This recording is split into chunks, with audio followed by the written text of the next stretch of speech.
Fala pessoal, tudo bem? Olha só, a gente vai trazer um tema nesse vídeo super interessante. A gente vai falar de prisão disciplinar. E aí é preciso estabelecer alguns critérios importantes. Recentemente o aluno me perguntou, professor, de onde vem essa aplicação do regulamento disciplinar do Exército ao Corpo de Bombeiros? O artigo 48 do Estatuto do CBMDF, a Lei 7479, ela fala da aplicabilidade de um regulamento disciplinar próprio, que não existe no Corpo de Bombeiros. O Corpo de Bombeiros não dispõe de um regulamento disciplinar próprio. Por isso, aplica ao CBMDF o regulamento disciplinar do Exército. Essa aplicação, no que tange ao CBMDF, é dada pelo Decreto 23.317 de 2002, um decreto do governador do Distrito Federal que determina a aplicação do RDE ao CBMDF. Então, é daí que vem a aplicabilidade de normas próprias do Exército ao CBMDF. Mas o que é interessante também a gente saber é como que isso reverbera na vida do militar. Quando a gente fala de transgressões disciplinares no CBMDF, está estabelecido no RDE as formas, né, as modalidades de transgressões. Nós podemos ter transgressões leves, nós podemos ter transgressão de natureza média e de natureza grave. E isso vai influenciar em um outro aspecto, que também está apresentado lá no artigo 48 do Estatuto da Corporação CBMDF, que vai falar da pena de detenção disciplinar e da pena de prisão disciplinar. Você sabe qual é a diferença entre a detenção disciplinar e a prisão disciplinar? Para a gente entender isso, e a gente já sabe que nem a detenção nem a prisão pode ultrapassar o lapso temporal de 30 dias, mas para a gente entender essas diferenças, a gente precisa voltar um pouquinho e entender também como que se dá essa aplicação das violações, né, das obrigações, dos deveres, dos valores do bombeiro, que configura aí transgressão disciplinar. Quando a gente fala da detenção disciplinar, a detenção e a prisão, ambas consistem no cerceamento da liberdade do bombeiro.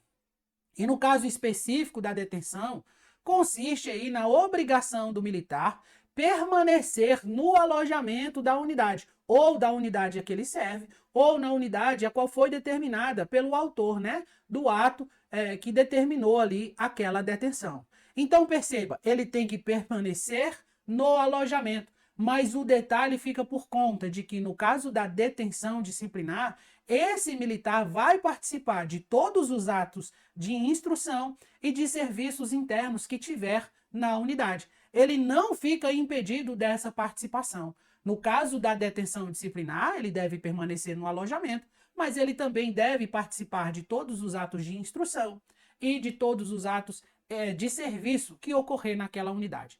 Quando a gente fala da prisão disciplinar, a coisa fica diferente, porque a prisão consiste na obrigatoriedade do militar permanecer em local determinado pelo comandante ou pelo chefe da unidade, mas aqui, na prisão disciplinar, existe o prejuízo, tanto para os atos de instrução, como para os atos de serviços internos. O preso, melhor dizendo, não participa de nenhum desses atos. Lá na detenção, ele tem que ficar restrito ao alojamento e participa dos atos de instrução e dos atos de serviços internos. Na prisão disciplinar, há o comprometimento para essa participação. O preso não participa de nenhum ato de instrução ou atos de serviços internos que estão estabelecidos na unidade. Então essa basicamente é a diferença. A outra diferença que existe entre a detenção disciplinar e a prisão disciplinar está na gravidade da transgressão cometida por esse militar. Quando a gente falou que existe transgressão de natureza média, que existe transgressão de natureza leve e grave, a determinação da natureza da transgressão vai dizer se vai ser aplicada a detenção disciplinar ou se vai ser aplicado a prisão disciplinar. A primeira fase de dosimetria de pena, para chegar a um quanto estabelecido de uma pena relacionada à transgressão disciplinar, de uma punição disciplinar, ela envolve alguns aspectos que têm a ver, primeiro, com a pessoa do militar. Segundo, leva em consideração as causas que geraram essa transgressão. Depois, avalia-se alguns aspectos relacionados à natureza dos fatos que estão envolvidos nessa transgressão e, por fim, as consequências desse ato.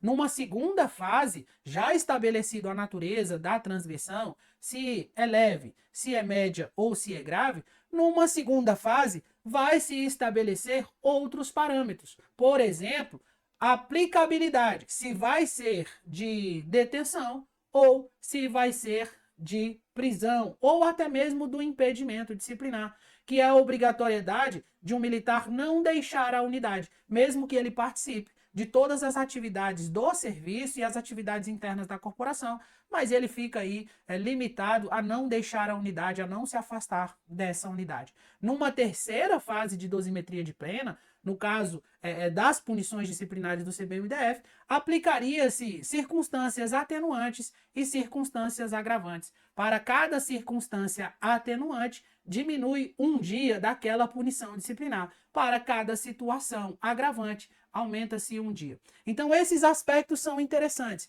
para que, primeiro, principalmente para você que vai fazer o concurso do CBMDF, possa identificar qual é a diferença de detenção disciplinar e de prisão disciplinar, apresentada lá no artigo 48, mas que possa entender também como que a aplicação do RDE, do Regulamento Disciplinar do Exército, acaba chegando ao CBMDF, que se dá por meio do decreto 23.317 de 2002, que determina a aplicação do decreto 43.46, que é o regulamento disciplinar, que estabelece o regulamento disciplinar do Exército. Se você gostou desse material, clique, siga o nosso canal, aperte aí o sininho para que você possa receber novas notificações e também compartilhe esse material com seus amigos que estão estudando para o concurso do CBMDF e com aquele seu amigo também que é bombeiro militar, mas que conhece pouco da legislação aplicável à corporação. Até mais e um grande abraço.